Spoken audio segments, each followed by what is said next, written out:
वज़ीर दिफ़ा ख्वाजा आसिफ ने कहा है कि फैसला कुन शिकस्त के बाद भारत ने दोबारा कोशिश की तो स्कोर 6-0 से कहीं ज़्यादा होगा। वज़ीर दिफ़ा ख्वाजा आसिफ ने एक्स पर पोस्ट में कहा है कि भारतीय फ़ौजी और सियासी क़यादत के बयानात अपनी खाक में मिली साख को बहाल करने की नाकाम कोशिश हैं।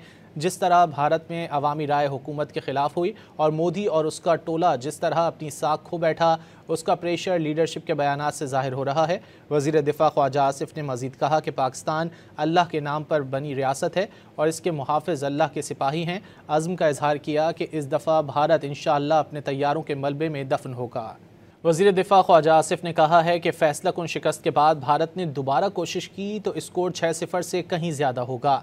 वज़ीर दिफ़ा ख्वाजा आसिफ ने एक्स पर पोस्ट में कहा है कि भारतीय फ़ौजी और सियासी क़यादत के बयानात अपनी खाक में मिली साख को बहाल करने की नाकाम कोशिश हैं। जिस तरह भारत में अवामी राय हुकूमत के ख़िलाफ़ हुई और मोदी और उसका टोला जिस तरह अपनी साख खो बैठा, उसका प्रेशर लीडरशिप के बयानात से ज़ाहिर हो रहा है। वज़ीर दिफ़ा ख्वाजा आसिफ ने मज़ीद कहा कि पाकिस्तान अल्लाह के नाम पर बनी रियासत है और इसके मुहाफ़िज़ अल्लाह के सिपाही हैं। अज़्म का इजहार किया कि इस दफ़ा भारत इंशाअल्लाह अपने तैयारों के मलबे में दफन होगा।